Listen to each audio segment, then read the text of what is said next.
Fender, the shorty fender, so that it sits a little bit lower. Now, as you know, I got this installed by Team Moto at Slacks Creek, but when they installed it, they looks like they used some aftermarket inserts with a rubber bushing to make sure that it was more secure than a plastic piece by itself. So basically, when it gets installed, it actually sits really high, and it doesn't, to me, look like it's low enough. So what I've done is I've undone the 4 5mm bolts that are 2 on either side of the inner side of the forks, and then I've pushed these rubber inserts through that they used when I installed this. And now what I'm going to do is I'm just going to elongate this hole so it's higher, probably up to the point of where my thumbnail is, so I can drop that a couple of centimeters lower. The other thing I need to do is I wanted to put the reflectors back into the stock position behind the fork, because it didn't look very cool to me being on the side of the front engine guard. So I've just got a little bracket made up from my hardware store. Very simple, just a straight bracket which I've put a hole in. I'll put a hole large enough to fit the bolt in here. One in here, and I think this is M6. Actually, it might be M8. And yeah, then I'll be able to have it back in the normal position, looking a lot neater.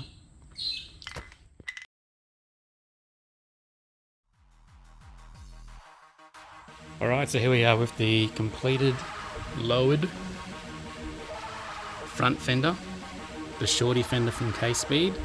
I've lowered it, as you can see, it was at that location, and I've raised that up, so that effectively brings the fender lower. I've made a custom bracket so that the reflector is in that standard position.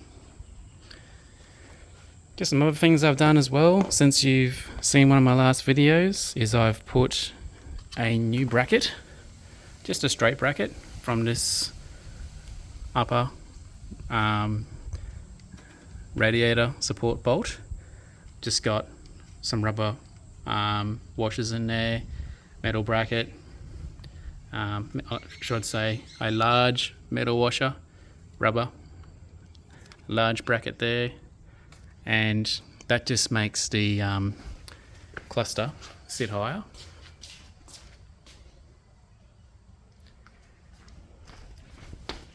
I temporarily had the reflector in this location here, so I've just put a bolt through that with a nut. Just looks all as it was.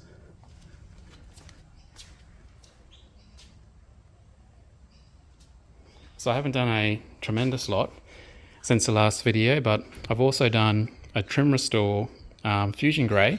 So I was having a look at what sort of protectant I can put on, given that it's a kind of a plastic rather than having a gloss on it, and it's in the sun, so it only very, very slightly darkened it, but yeah, basically it's a kind of like a protector. It's not greasy like Armor All or something like that, so it's very easy to apply. And yeah, I just sort of left it on for a couple of minutes and then just rubbed it in.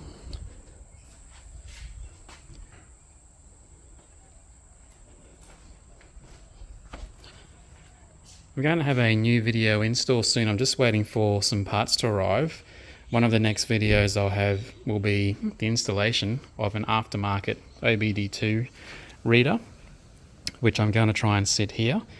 The motorbikes have a different sort of connector to a car called a DLC connector, and I've bought a cable that converts from DLC, which is what the factory plug is underneath the seat. It's a red plug, which converts that cable to an OBD2, and then I'm going to try running an OBD2 cable to there and seeing if I can get the bike to give me diagnostics and everything that the cluster has. So just basically waiting for that to arrive. It'll probably arrive in the next week. Alright guys, that's just an update for today. Very short video whilst I'm on holidays. Really enjoying it. Hope you had a nice Christmas, and I'll see you in the next video. Bye for now.